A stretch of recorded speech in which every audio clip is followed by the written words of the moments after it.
And now to this, rapper Silento will spend the next 30 years in prison after entering a plea on charges connected to the murder of his cousin. The rapper, whose real name is Ricky Hawk, he's best known for the hit song Watch Me Whip. Well, Hawk pleaded guilty but mentally ill to voluntary manslaughter, aggravated assault, and other charges. The victim here, Frederick Rooks III, he was shot and killed in 2021 in DeKalb County in the Panthersville area around 3 a.m. Hawk was arrested days after that shooting. Police say he confessed. Oh, Lord. Yeah, that young man right there is about to be whipping and nay-naying his way into a prison shower where he will become somebody's she, her. Yeah, that's, damn. 30 years? 30 years. Now, look, this is justice. Justice has been served because, as you heard there, he confessed to this entire thing. So, for those of y'all who don't know Silento, yeah, well, that's most of the world. But there was a song called Watch Me Whip, Watch Me Nay Nay, Watch Me, ooh, watch me, ooh, watch me. Your little sister or your little cousin or, you know, some child in your family likely knew the song and probably annoyed the hell out of you singing it every 5 minutes. Silento was the artist behind that song. It became a huge record, and he essentially had the potential of becoming a very successful artist, at least in the kids bop space, right? He could have been huge on like YouTube Kids or something like that. But as y'all heard, he committed a crime that's got him in prison for the rest of his young adult life, and he will be coming out as not so Silento. He's going to be Grandpa Silence is probably what they're going to call him at that point, because my God. But yeah, the reason why I wanted to get into this story, because I heard, you know, I guess through the grapevine for quite a while now that this was on its way, that this man had been arrested, been going through some legal troubles, etc. And so when I saw the headline, I thought to myself, there's no way. Maybe I'm misreading that. Let's just get into the actual story. Sure enough, here we are. But the reason I wanted to get into it in the first place is I think it is better to have never had it than to have had it and to have lost it. And I think anybody who's been in a relationship that they believed was going to be the relationship would understand that statement, right? Sometimes it is just better to have never had that love than to be in that love, have fallen in love, and then to lose that love. I think it's the same when it comes to this worldly success, material success, right? Here's a young artist and he creates a song that becomes one of the biggest songs on the planet. Every opportunity in the world is afforded to you. Millions of dollars literally flood your bank accounts. And not a decade later, you find yourself spending 30 years in prison.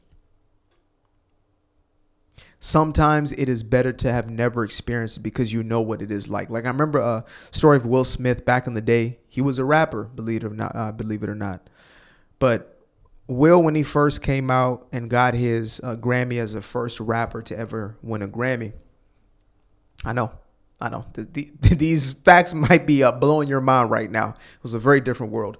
But anyway, I remember him telling a story that he went broke after that. I'm talking about broke. I'm not talking about like, like Donald Trump broke as far as bankrupt for a little bit. I'm talking about, like they say, MC Hammer broke, right? I'm talking about Mike Tyson broke. I'm talking about broker than broke. I'm talking about Evander Holyfield. Eviction notice broke. And he was on a bus one day, completely embarrassed. He didn't know where his career was heading at this point, but he was just embarrassed knowing that somebody would notice him. Sure enough, it used to happen all the time. And on this day, somebody came up to him and said, "Aren't you Will Smith? Aren't you da-da-da? Man, what happened? You know, you're supposed to be rich." And he's thinking in his head, boy, if only you knew. He was living in the midst of everybody else. Now, of course, a little after that, Quincy Jones calls him up and, you know, the rest is history as far as the Freshman's Bel Air goes. But the point that I got away from it was, man, how heartbreaking it would be to know that you had that opportunity, because how many people get to really have that twice or 3 times? In most cases, it ends up being this. And this ties directly into the overarching conversation of this ghetto mentality that I speak of, right? It's not just young black men that this is happening to, but it is disproportionately.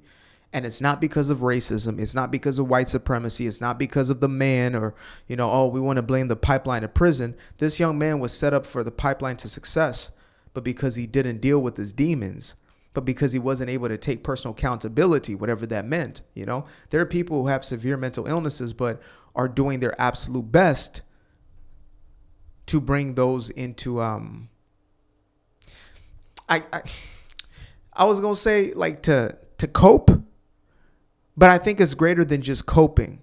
Some people are really looking to get the best life they can in spite of, or some people even use it as something to propel them into a greater life. And then you hear stories like this one. And I've heard artists who might still be in the spotlight or somewhat are still kind of popping. Their names are out there, still have some money in their pockets. But it's like, let's say they came from the hood and they're still pushing the hood mentality and they're still trying to prove themselves. Then they end up in situations like the Lil Durk or Young Thug where you get locked up. Now you got a RICO case. They want to put you in prison forever because of the decisions that you're making. That's heartbreaking to me. You have the opportunity. You didn't have to work at the fry counter, Mickey D's, and work your way to manager, then, the regional manager, and finally you get to a place where you work so hard and so diligently and you are so focused on the right things and you educated yourself, you upgraded your skill sets, you took responsibility for your own career, you understood money and how to manage money, and you finally built your way to owning McDonald's for yourself. It wasn't that. It was the fact that he worked on his gift, which is music, and he happened to create a song that the rest of the world resonated with and had an opportunity of a lifetime overnight. And I'm not the type of guy to say, oh, that's not fair. That's not fair. No, that was the opportunity he got. If, he worked towards that and he gets his hit song, he deserves what he got. But then he made the decision to take somebody's life, his own cousin's life. And now he's spending 30 years in prison. He's getting what he deserves. And, I know my messages go to those who resonate most with me, but I do also desire for them to go out to the young men, or young women, whoever it is, who aren't necessarily resonant with this message yet, right? You're in a place where you are self-sabotaging. You're creating more and more problems for yourself. I guess that's something we can really relate to, right? You're finally creating momentum in your relationships, and all of a sudden you self-sabotage. You do something so foolish because you haven't shifted your identity yet. And that's some deeper psychology as far as shifting your identity from somebody who, doesn't have money and doesn't have this and doesn't have that. And all of a sudden you have everything at your fingertips and you look for a way to destroy that. That's a real life phenomenon. That's why a lot of lottery winners and athletes, etc., they go broke a little after they, quote unquote, hit it big, is because they haven't actually created the mentality necessary to keep that money, let alone to grow that money and to continue to develop wealth. But when I hear a story like this with a guy, who was everywhere back in 2015, 16, 17, I think it was, literally everywhere, it breaks my heart because I know that was an opportunity, a huge opportunity that was let right by the wayside. And he's not alone. And it continues to happen to this day. How many of these young black men are given the opportunity of a lifetime and end up in one or two places, in a box in the ground or in the box above ground? Either way, you're still in a box.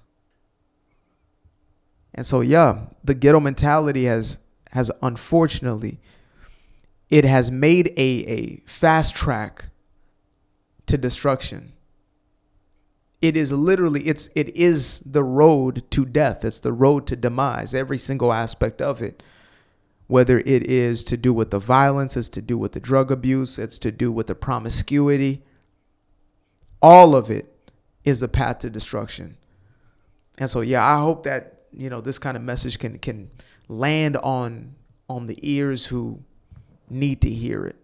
I'm not anybody's savior, but I do know that I've been commissioned. I have been called out. I have been, essentially appointed, as many have, to just tell the truth. You know, we don't gain anything from living on the lie. This is what happens. People egging you on and yes manning you and telling you what you want to hear. And nobody's telling you, hey, you're messing up. When I was an addict at 15, 16 years old, surrounded by other addicts, I was a dope boy surrounded by other dope boys. I was getting nothing but confirmation messages from people who 3 of them ended up losing their lives before the age of 30. I lost 3 of my best friends before they turned 30 years old. All because they made decisions to continue to go down that path. That's why I'm so dogged about this message, is because it's not just something I've observed. It's something I've had to experience within my own life and to pull myself out of, because I made those choices. I believed I needed to be that in order to be a somebody. And so I had to make different decisions to finally rectify with myself and then those around me. So all the best. I hope he doesn't have any children, but if he does, all the best to them and the family and everybody else. And, you know, it's another cautionary tale. And when they talk about free this one, free Lil Durk, free, no, unless they're innocent, don't free them. They need to do their time, and hopefully that will be the wake-up call that they needed.